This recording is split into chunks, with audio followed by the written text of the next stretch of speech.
Hi, I'm Timmy Turner, and I Stole from my mom's purse. What's up, y'all? It's your boy Adam Pecora. We back at it, recording here for Requiem for a Tuesday. Yet another glorious episode. We got a lot to go through today, and by a lot, I mean we don't really have that much because not a lot's been going down. But it's actually a Tuesday. It's almost an obligation. Every Tuesday's a holiday over here. You know, we treat it big. It's the least appreciated day. I mean, Newman tried to roast it, saying that Tuesday has no feel when they were in that stakeout, and ever since I just had this boiling passion to give Tuesdays the recognition that they deserve. Um, it's only like the second worst day of the week, so let's give it some credit. Let's acknowledge something. Came up with a great idea for a calendar, and I think that maybe that's when you discover that calendars aren't dead, is when you're like, oh, I got an idea for a calendar. Because then you're like, oh, right, people will pay for this garbage. You don't need a calendar. Anybody who's still buying calendars, uh, I mean, the internet's real, just so you guys know. You can get it wherever you want. You could print out a calendar. If the physicalness is the issue, you could print one. I mean, there's a lot of things you could do instead. You got a phone, most likely. You're pretty good. It's pictures, and I guess it's the only acceptable way to have bizarre pictures of weird things in your house. And if that's how that's gonna, I'm not gonna be the one to tell you that you cannot have a calendar, but I don't think you should unless it's mine. And let me tell you what the idea is. So, you may be familiar with cats, like the animal. A lot of people have these, and that's could be a positive if you so decide. But they're pretty photogenic if you don't know that. And I think that if I had to guess, this is purely all speculation, but if I had to guess the number one location in someone's home for a calendar, I would immediately say the kitchen, which is why I immediately went to calendars when I said, let's put this cat in a bread pan. Okay? I want to see a little loaf of cat. They already look like little loaves, and let's do that. Let's maybe put them on the rack in the oven with the door open. Okay, maybe let's put a little apron on them, and put them in a pie crust tin. You know, let's get a whisk and see if he'll chew on it while we put him in a mixing bowl. So I'm saying every month is a different cat in another bowl type orifice. um, Utensil, I guess, whatever you want to call it. But whatever devices you may use to heat up different stews and vegetables and whatever else you may consume in your home. But tell me you wouldn't want to see those little cats, especially in November. You see a cat in a quiche or something, and I don't see how you could look away. I think that it would just be pure magic, and I don't know what the margins are like in the calendar business, but I think that I know people with cats and I know people with kitchens. So, all I needed to know is a guy with a camera. And next thing you know, I got this whole thing made for about $35. So I mean, you sell a couple hundo thou on top of that. You're clearing in Hallmark money. Next thing you know, I got a network and I'm watching reruns of Spencer's Mountain because it's my mom's favorite movie, and it seems like it would be on the greeting card channel. But I don't know. Comment below, because I think that if you're a grown man who's got some titties on a calendar, you should take that down. Um, I don't think we need that to be a thing anymore. So let's get some cats in some pans and some pots, and we'll make it nice. We'll make it real smooth. You'll never even know what day it is because you'll just be looking at those cats in the pot, right? Haha.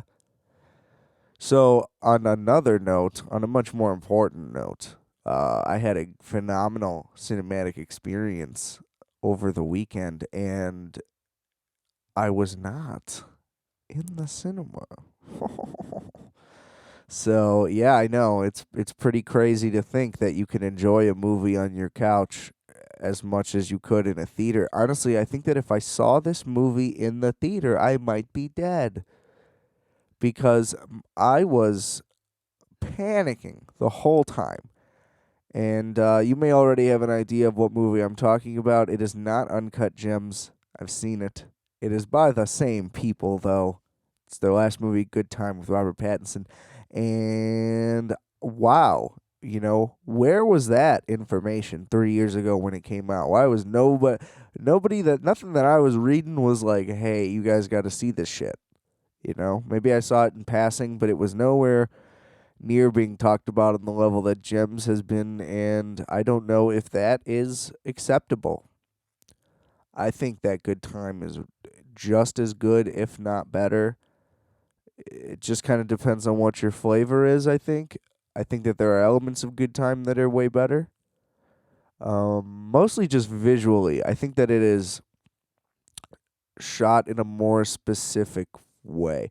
I think that Gems is just kind of like, we got a bigger budget, so we're going to take bigger shots. Whereas, like, just the tightness of all the shots in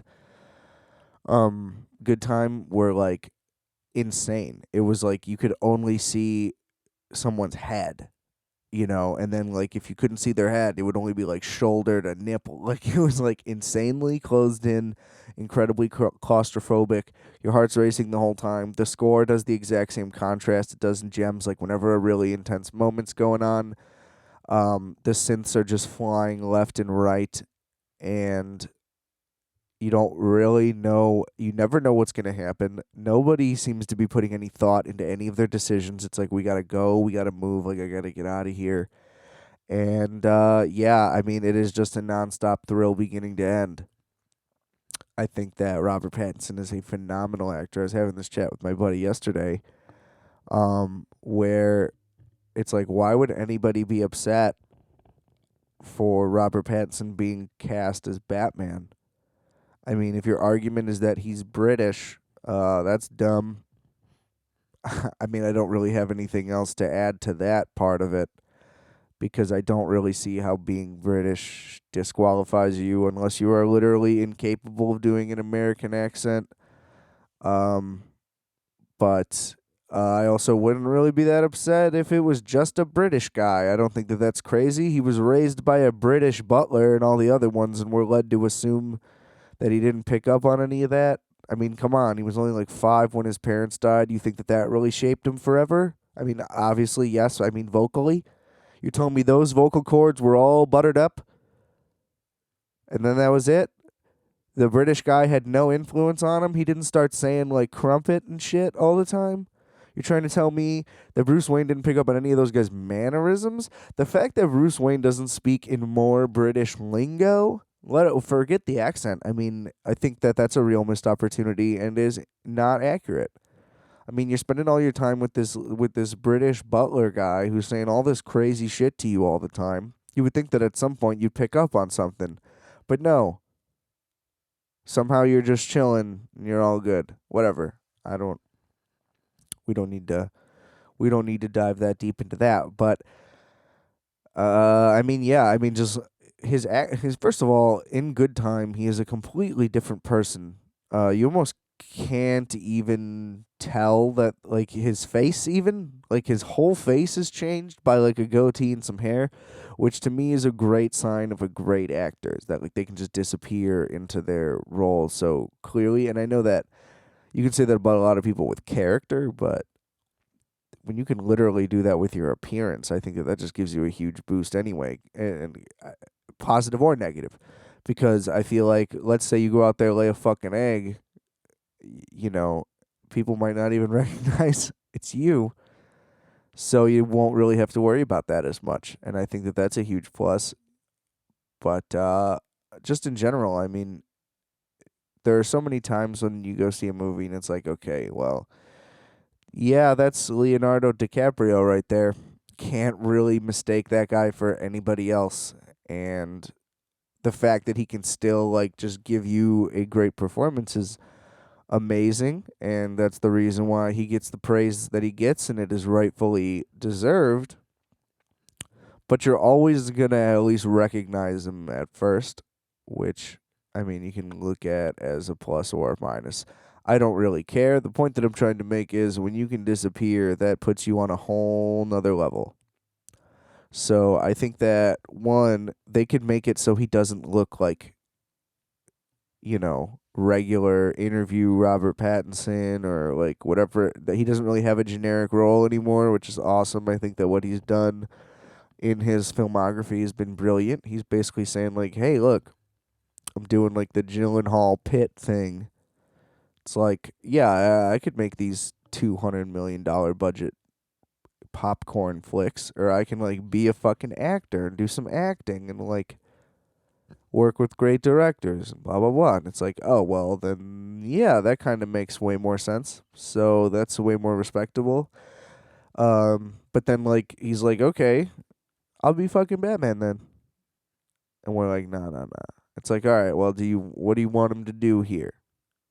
Okay, do you want the indie film star or do you want the blockbuster guy? You don't get to pick which blockbusters he's in. Like he's not going to be doing romance movies. He's an A-list, at least caliber star. I guess I don't really know what list he fits on. I would call him A-list. Everybody knows him. If you can get on the cover of magazines, I think you're an A-lister. Regardless of the quality or quantity or anything of your output. Some people got it just in their cheekbones, and I think that guy's got that plus the resume. Um, and I don't know. I just think like the guy can fucking act. The thing that we talked about, me and my buddy, was shout out to Alan, you big goofball.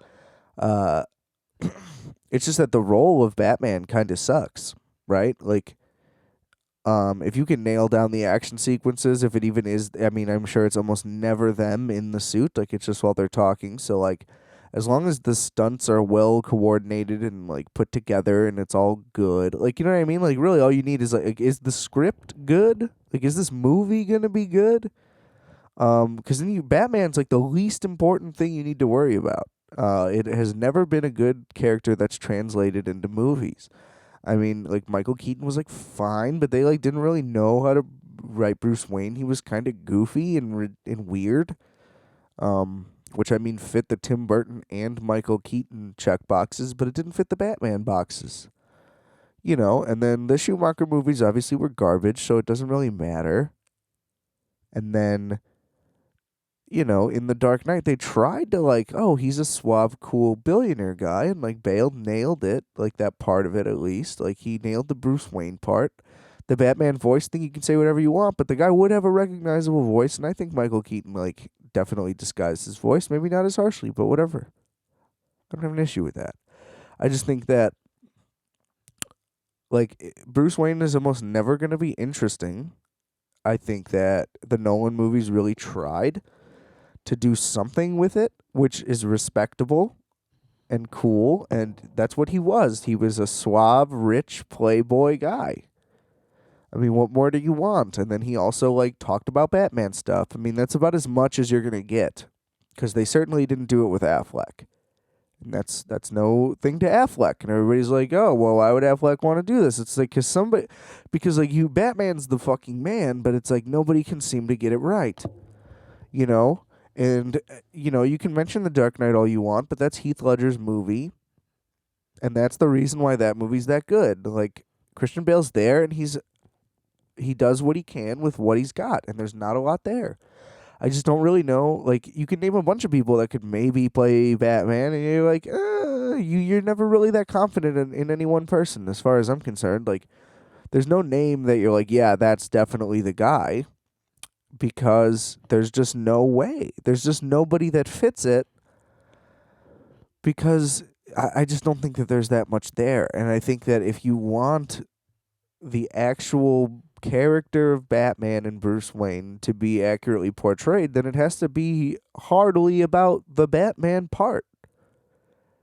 You know, let it be a character study of Bruce Wayne in his home and going to work. You know, let it be a conflict within Wayne Enterprises while he's having, um, relationship troubles, and he has to try to balance both at the same time. And then, like, every night when he's in bed, he sneaks away or something, and it's just implied that he's going to be Batman. And they're like, maybe it'll be on the news, or they'll like put a paper down and it'll be a headline, or somebody will scroll through Twitter and be like, "Oh, did you hear what Batman did last night?" And he'll just be like, "Oh, that's great." And he's like sipping a coffee, tired. He's got like a little cut on his arm.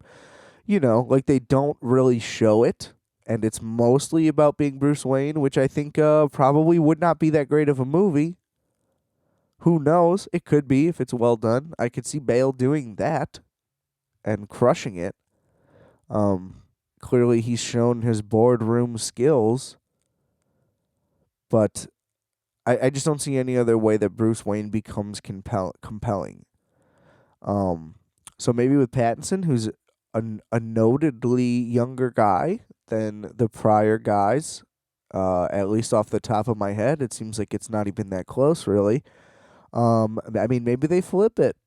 Maybe they do something new with it. I don't think so. I mean, I think it'd be kind of cool, though, if he, like, I don't know, if Wayne Enterprises was, like, a major tech company. Like, that's the direction he took it. Because he's, like, a young guy. I don't know.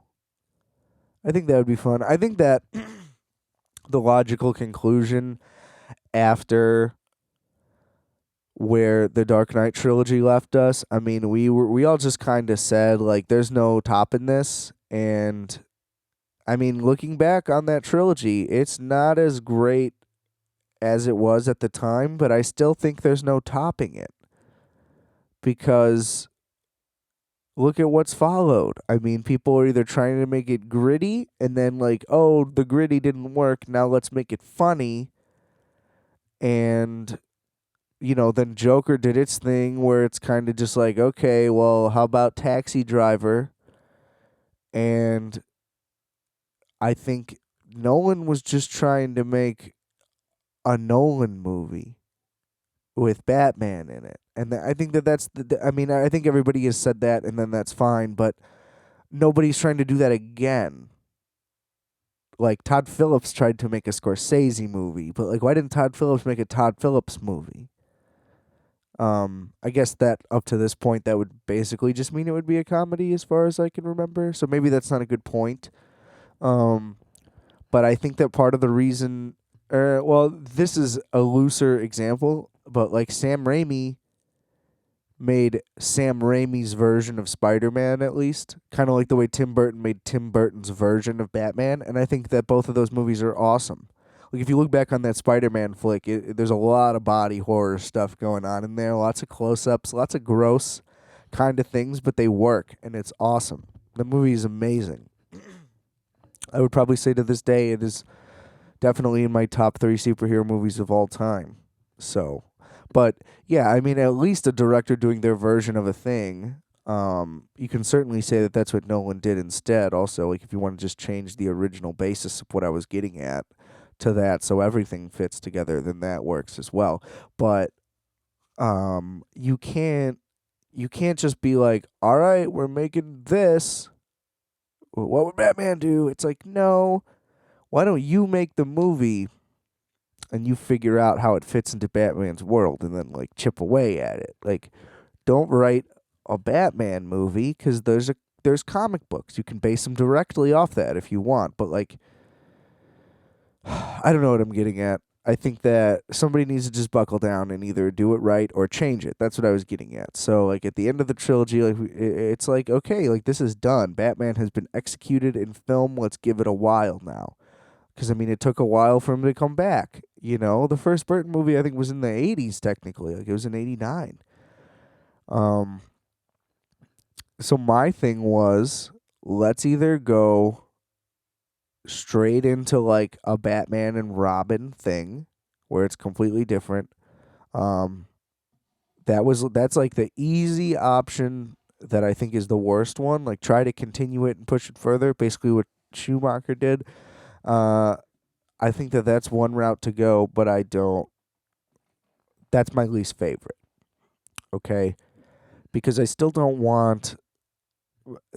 The original purpose of this was like, okay, how does this continue in film without us doing it again? Whereas now they've already done it again, and this is going to be the second time of them doing it again, which is like not cool. Like I think that Dawn of Justice and shit is technically supposed to be a continuation, but it's just so off in every way that it's definitely a reboot in my book.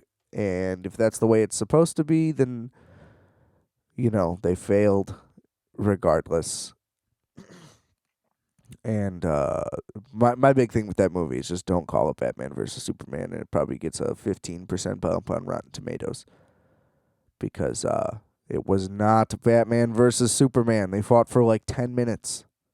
Just call it Dawn of Justice. And then it's about the origins of Justice League. Oh, that makes a whole lot more sense because that's what that movie was about. Batman versus Superman, my ass.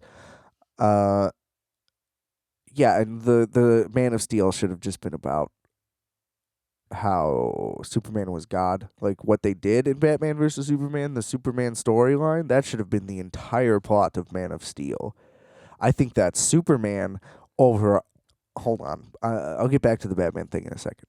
But I think that Superman over all superheroes, literally over all of them, at least the ones that I can think of, needs to be a character study because he can defeat anyone. So if everyone's solution to making a Superman movie is, let's like destroy entire cities and like do planet global scale battles, I'm going to say that that's not going to be good. It's basically an animated movie at that point. 1. 2, he's always going to win.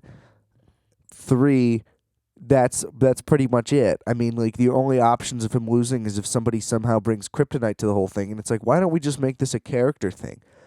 How about, he gets into a couple fights? Sure. And maybe they're not that big. Maybe there's a bank robbery and, like, some cars blow up.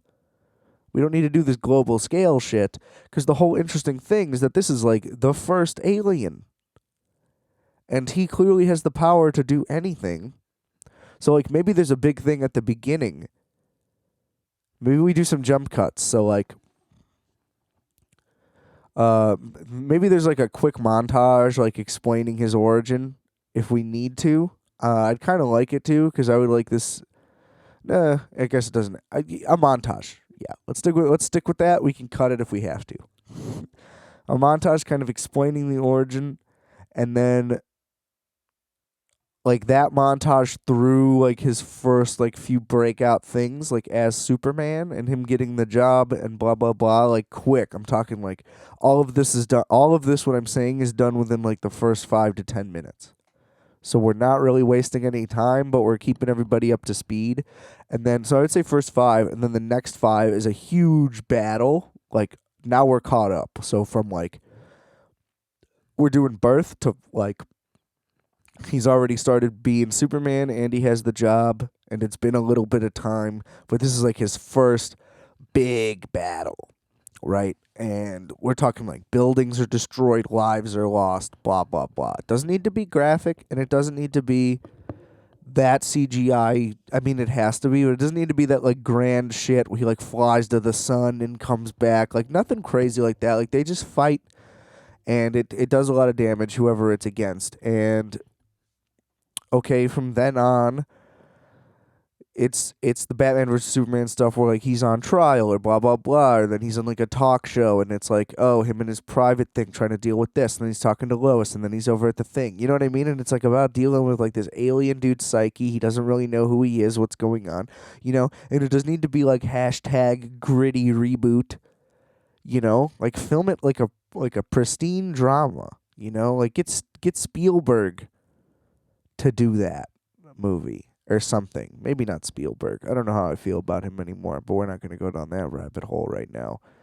But yeah, I just think that Superman over anybody needs to be a pure character study, and like show the nation at large and all this stuff, and like, yeah. So I think that they got that part of it right in Batman versus Superman, but I think that, you need to take that idea and push it to the next level. So that's where I give like Joker a lot of credit. It's like, I mean, I think they fucked up with like the Wayne elements that they put in there, but I bet somebody like made them or whatever. I don't know what happened. I'm not gonna claim like I was there, but it still took like a core idea and just like it pushed it. It did a thing, because they could have easily made it where he becomes Joker an hour into the movie, and then like, you know what I mean, and then like it flashes forward or whatever.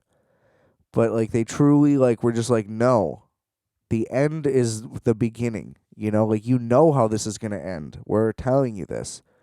It's, you know what I mean. So whether you agree or disagree with how good the movie was or whatever, at least it accomplished or went through with a unique idea. Where we're not doing the same thing anymore. Like we can do so much with what these characters have and are. Somebody needs to just like, write the fucking script or like greenlight this shit and let somebody do it. Because if all of these movies are just gonna be the same, like we don't need it. We don't need it. And I think that's the only reason you should be concerned. Here I am looping it back about Robert Pattinson being Batman. You shouldn't be concerned about him being Batman, is all I'm saying. You should be concerned that they're making another Batman.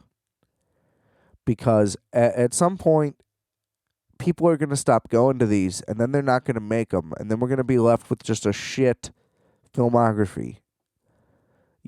Before you know it, there's going to be more bad ones than good ones. That's my fear of this whole thing. Especially because they can't seem to get a tone right.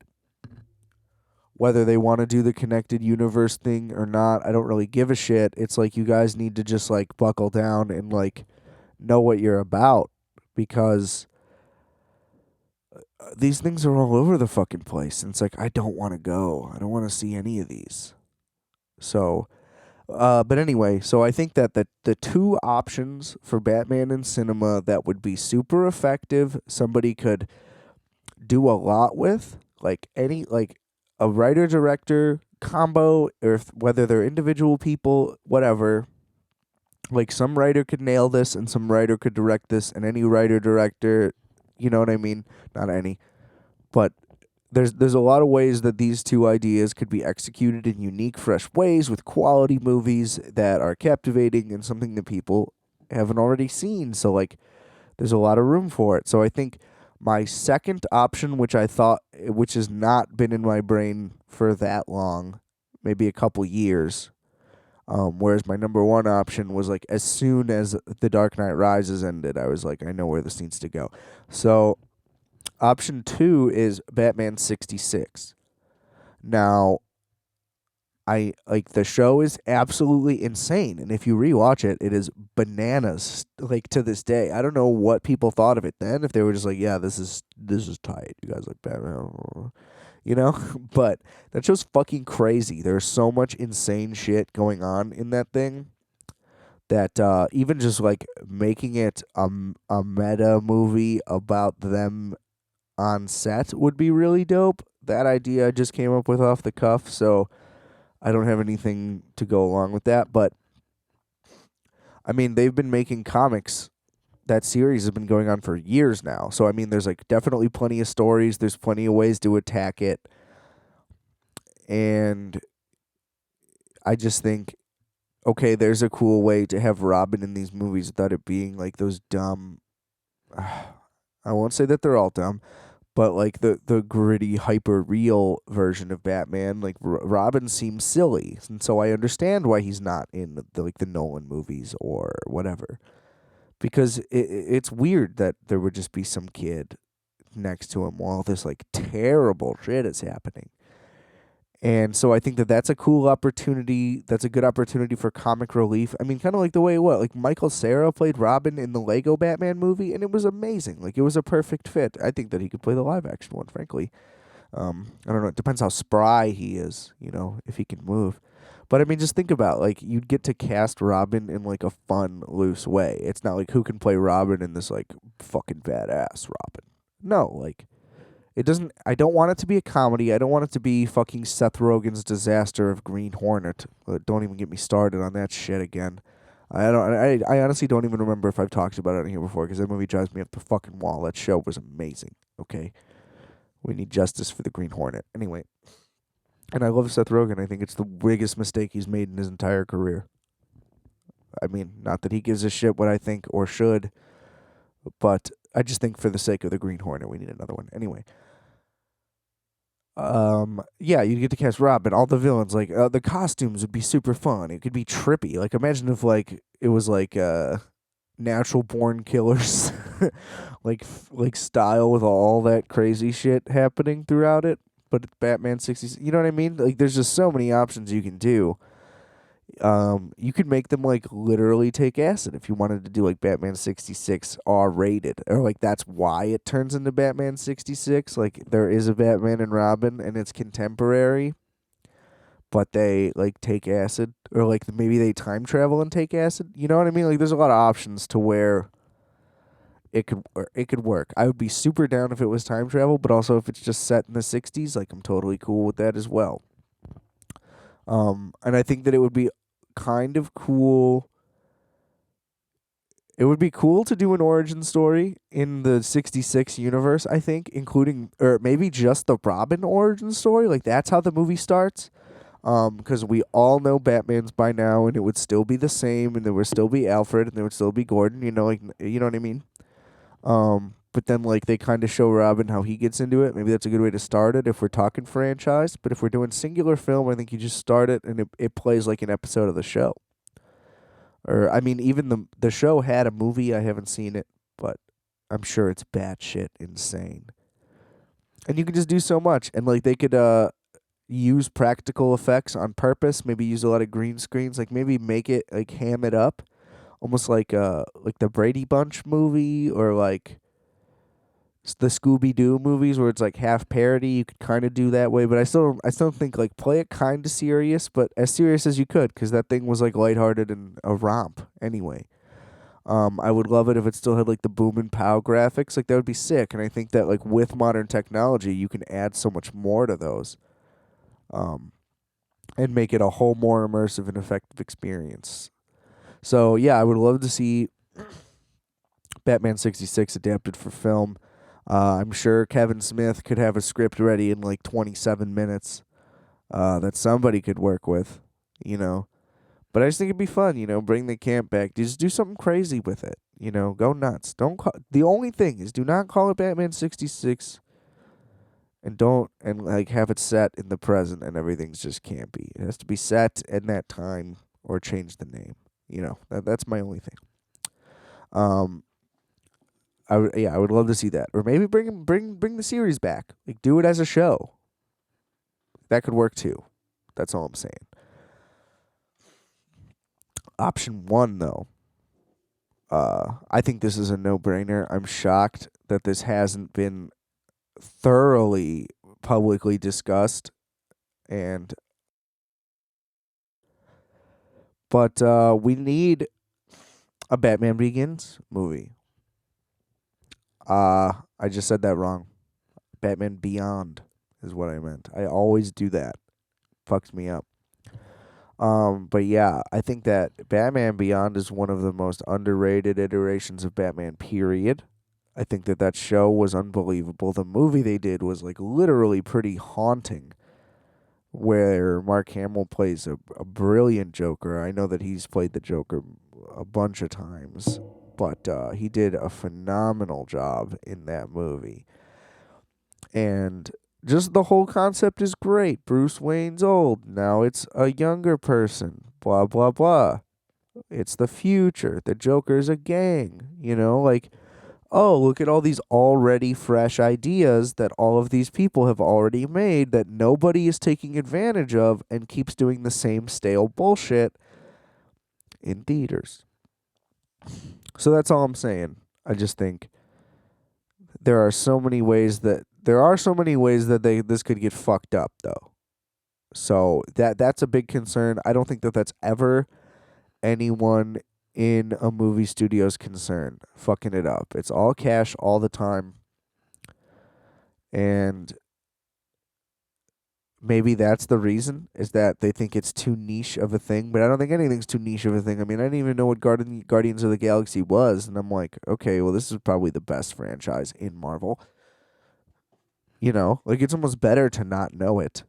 Like, you know what I mean? Because if people are just like, oh, well, it's kind of about Batman, I'll go see it, and then you're like, oh, this is a really interesting thing, because then it's fresh and it's new. Again, that's what we need. Somebody listen to me. Anyway, those are my Batman ideas. So I think Robert Pattinson, again, solid choice, fine actor. He's got a lot of the like Brad Pitt, the like, yeah, like I'm pretty, I get it, but like, you know, I can act because I'm an actor. Check out these performances. And it's like, oh yeah, wow, he was great in that movie. And it's like, but wow, look at your hair. And it's like, you know, that's not really why we're here. So I get it. I don't really feel bad, cause you could try looking like me and see where it gets you.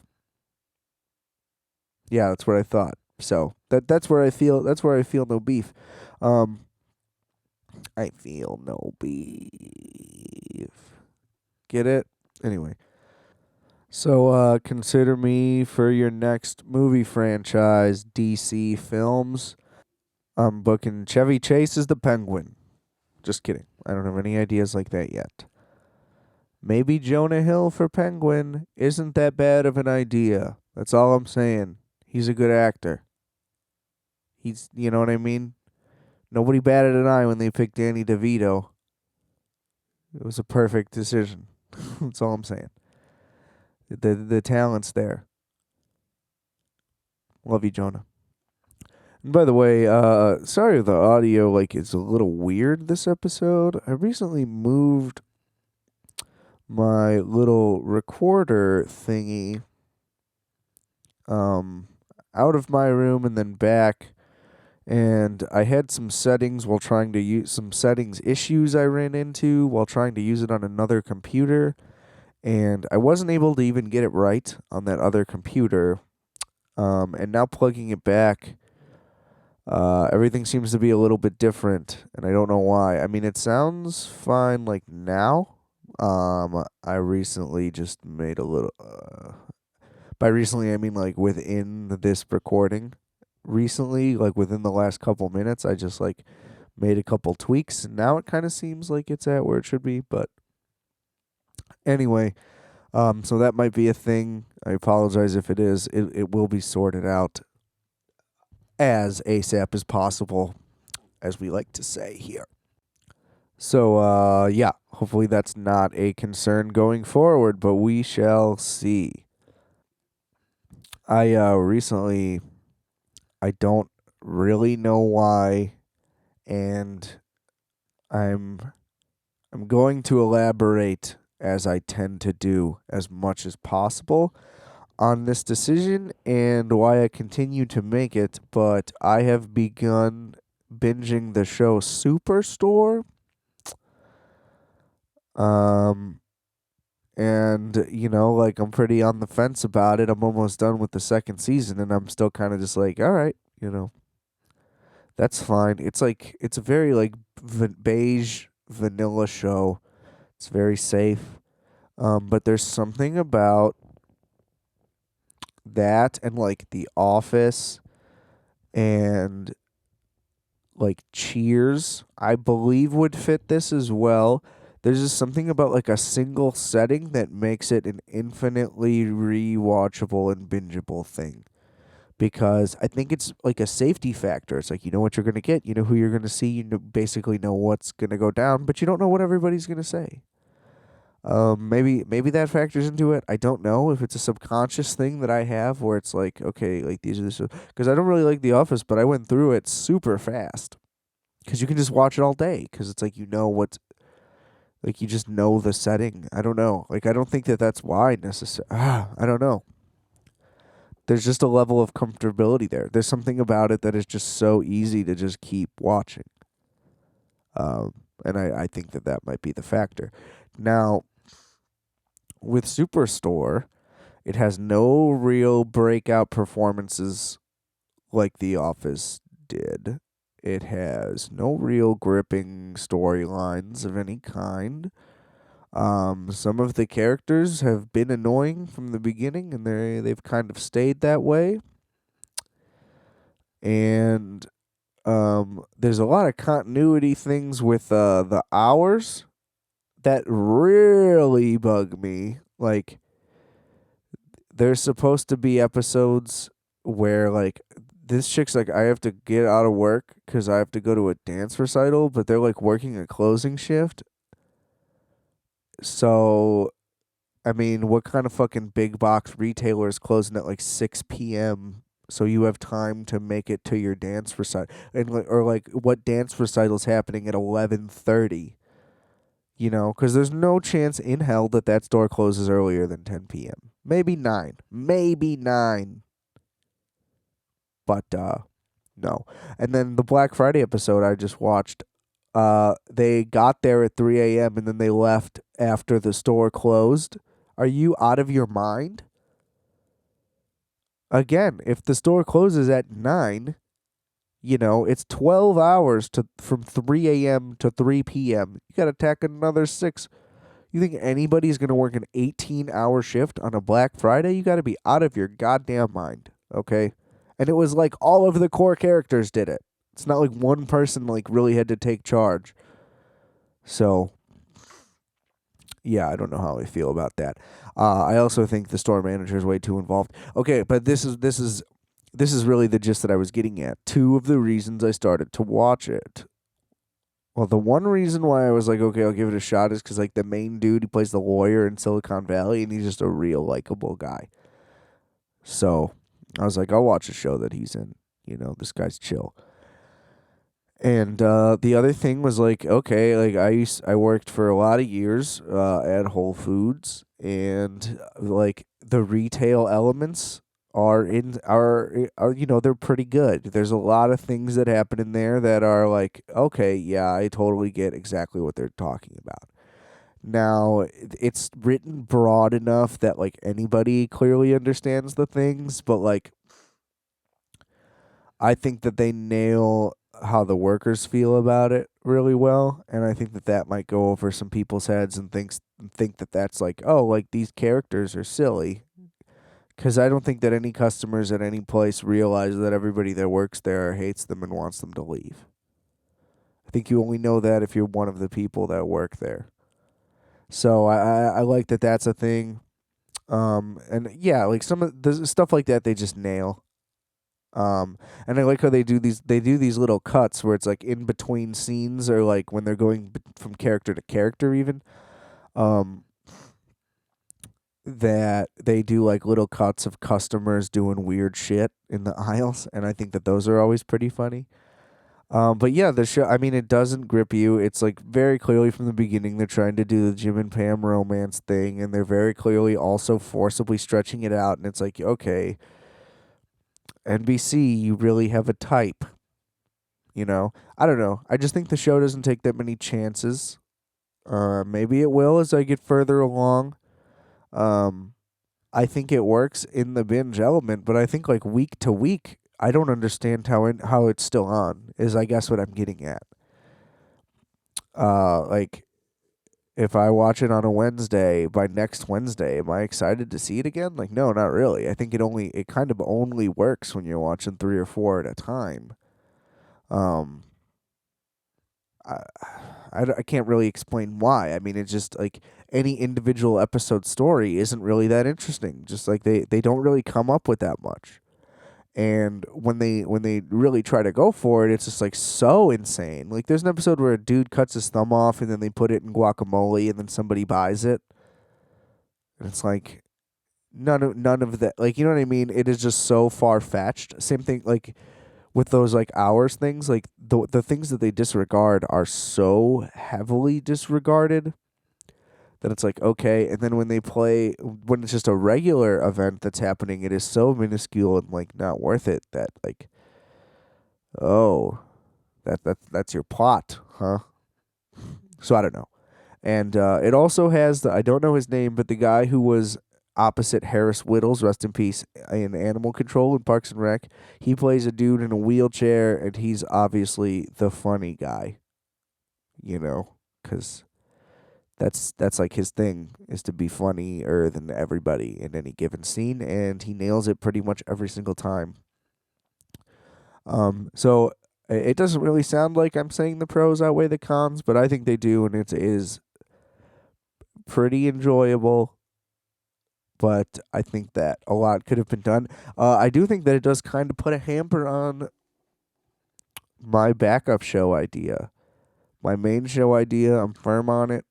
Um, I'm gonna hold on to it until uh, until I've decided that it's definitely never gonna happen. I think it's way too early to say that it'll never happen, so I'm gonna keep it.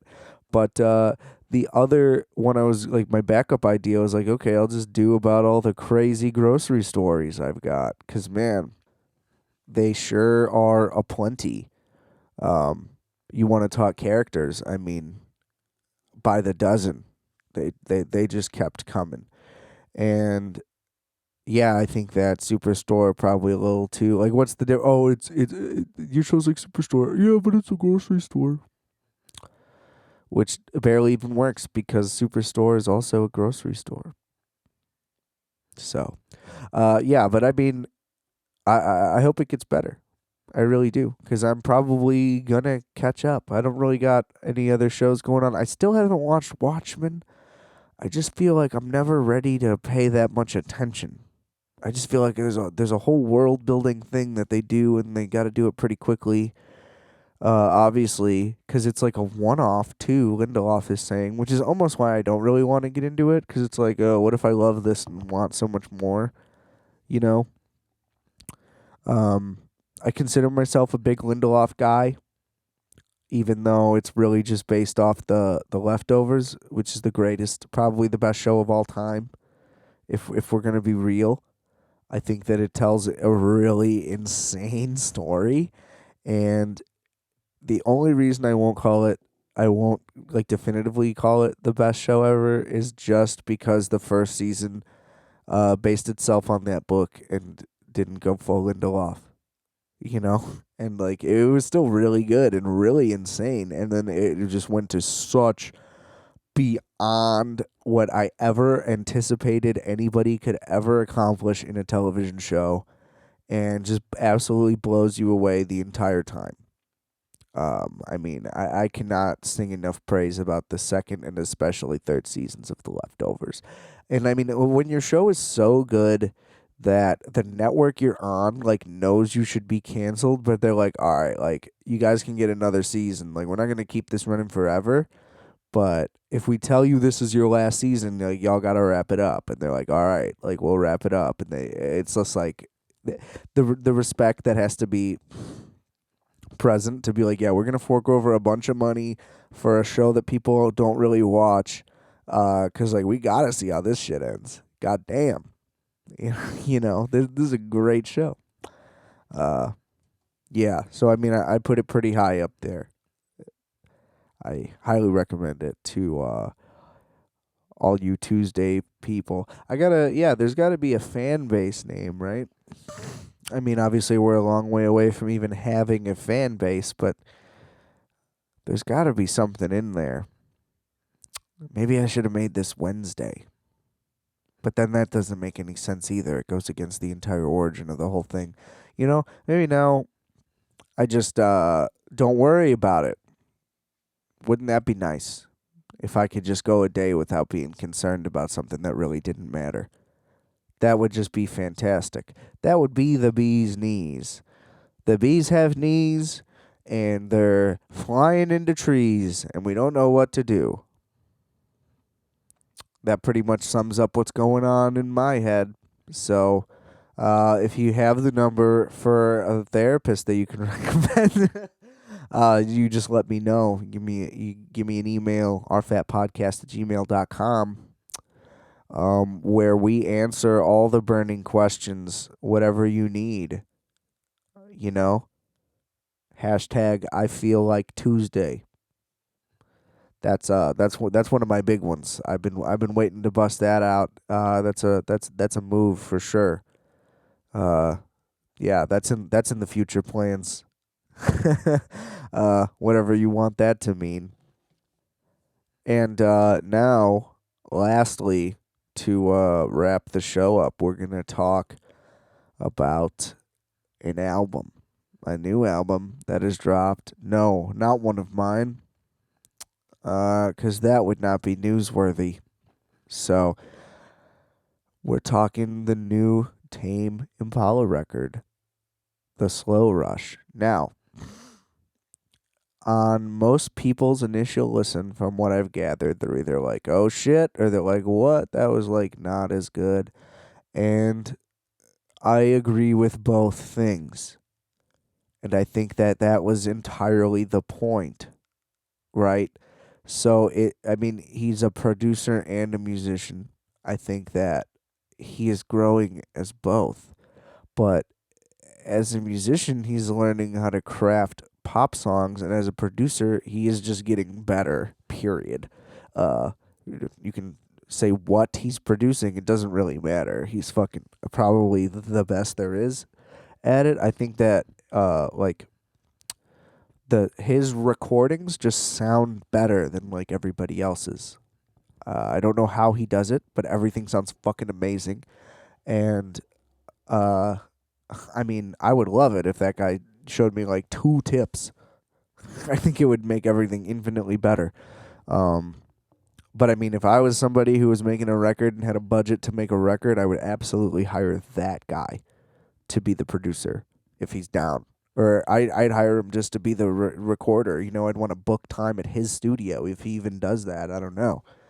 Um, and also, like, this record was trying to do something different than like. I mean, obviously, he's always trying to do something different than his last record, and it's weird that anybody would expect him not to. It's almost like, Jesus, dude, I waited 5 years. You guys are instantly comparing it to the record from 5 years ago, which I think like it hasn't aged poorly. I think The Currents is an amazing like masterpiece of an album. But at the same time, like the lyrics, you go back and look at them, like they're not that great. I think he uses too much falsetto, like too high of a falsetto, like the whole time. You know what I mean? Like there are things you can go back and listen to and be like, okay, like this could have been a little bit better. And I think like vocally, he is like unreal on the Slow Rush. I think that he makes the dance grooves. This is all I know is that like when I listened to this on a good speaker all the way through, feeling good, like wasn't in a rush, didn't have anything to do, you know, like I was just chilling, listening to this album. It just like clicked. I was like, I came up with a full connection that I'm like, okay, in my head, I at least understand what the point of this was. Now, what came to my mind was that, let's say you're at a club or like a dance or like a wedding. My theory is you can push play on this album, play it the whole way through. There will be songs fast, slow, dancey, jumpy, anthemy, all the speeds and types of dances you could want. There are songs that people would walk off the floor for, and then other people would come on for. So basically, what I'm saying is, I don't want to call it a playlist because definitely I think is cohesive at the same time, which is really impressive.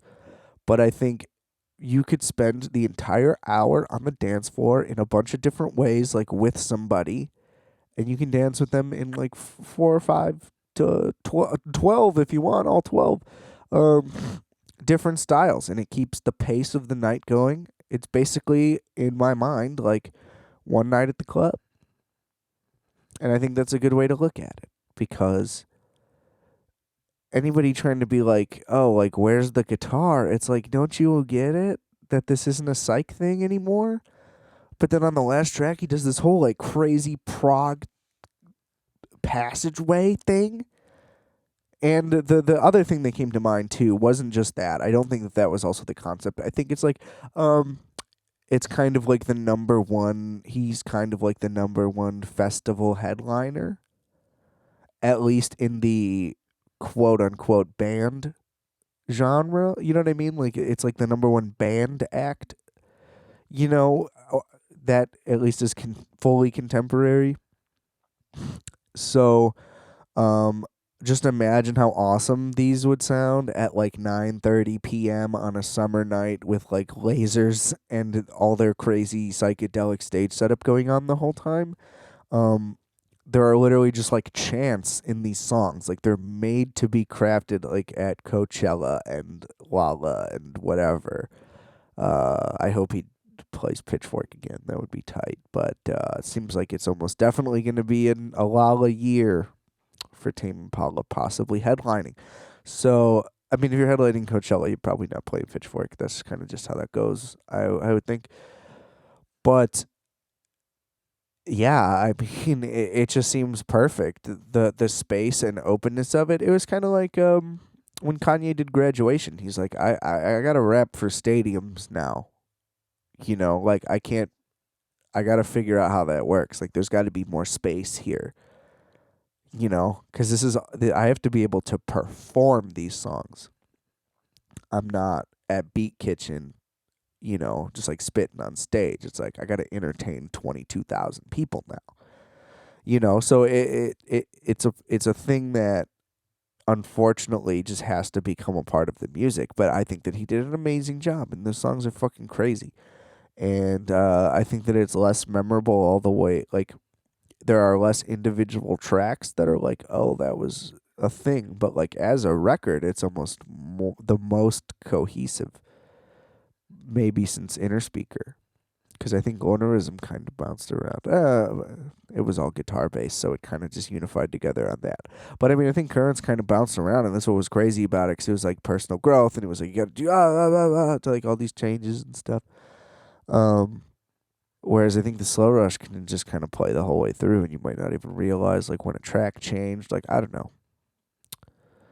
This is all on not a lot of listens, pretty limited speaking. I haven't thought about it as in depth as I want because I kind of just wanted to let this flow out and kind of talk my way through it. This was like part of the plan. It isn't a very good plan. I'm learning right now, as I kind of don't know what I think. But I think that slight criticisms are deserved. Any major ones aren't, because it's kind of just what you guys want. Like for whatever reason, whenever anybody like picks up a fucking guitar and like puts out a song that gets popular, you have to become this like rock savior, whether it's anything you wanted or had anything to do with anyway, because magazines have just decided that rock is more important. And like everything has to be this crazy revolution thing now. Because I mean, like, look at the Strokes. It was like they were on top of the fucking world, and then they like didn't appreciate it or like disrespected us and blah blah blah. And they basically like, you know what I mean? They lost like the public. They lost like the AP support. Like publications weren't backing them anymore because they weren't accepting the throne, basically, from what I gather. So I mean, it reminds me of that, and then it's like they ended up like not even wanting to do all that garage shit anymore, and they started putting synths in there, and guess what? Like the shit went down. Like you know what I mean? All the reviews like got worse. Now, the album, obviously their first album is still their best, so I don't think that they absolutely like the review should have gotten better, but I'm just saying like for whatever reason, it's like, oh, this person has a guitar, they're the fucking saviors of rock and roll, and then when they don't want to do that, it's like, oh, well, fuck them. Like, they're missing out on their own opportunities. I liked it better when they did this. And it's like, great, well, you like that type then. You know what I mean? Clearly you don't like this band, you just like rock music. That's fine. There's nothing wrong with that. But you can't be putting slights on people for doing what the fuck they want to do when it's still, like, really, really good. I mean, you can't say that it sucks because it's not what you wanted. I just think that that's bullshit. Whatever you want isn't important, especially to that person who has never been more famous. Nobody else has mattered less. You know? So, I mean, just like, take a fucking step back and just like understand the context of what the fuck this thing is. And I think maybe you'll like it more. Maybe you'll enjoy it more. Why does everything have to be a fucking pissing contest with the previous thing, too? Like, there's a such thing as separate works. I mean, especially when there's a 5-year gap, I wouldn't really call it a follow-up. Like, yeah, it's the next one, so, like, maybe by definition, it's a follow-up, but, like, when 5 years go by, you are clearly not making the same type of thing, no matter what. And if you are, it doesn't matter, because 5 years have passed, so you, like, really can't do anything the same way you used to be able to. That's just how it goes. It's kind of the whole point. You know, Currents was all about how he's changing as a person. Then 5 years go by, and it's about how time goes by. So all he's told us is that he changes and time passes, kind of like everybody. So maybe we should all just acknowledge that and stop making it seem like he needs to fucking go back to Australia and pick up a fucking Fender or whatever the fuck he plays. I don't know. Because there's guitars in there anyway. He can do whatever he wants. Because he's more talented and crafts unbelievably better songs than 98% of everybody. Maybe literally everybody. I don't know. Because those melodies, they hit me. They punch me across the fucking mouth. So, yeah. There's my Kevin Parker defense for no reason. But, yeah, we saw him. He's shorter than I thought. He was like standing outside this bar down the street one day, like for like a Pitchfork after show. They were like just coming, and it was at a tiny little bar, and he could probably never do that again. So that was just a cool little thing that got to happen in a microcosm. Don't know if any of this is relevant or if I used microcosm correctly, but I'm going to use that opportunity to wrap things up here. So, before I go, I just want you to remember that I are fat, you are fat, and we are fat. This has been Requiem for a Tuesday. Peace out. Calculator.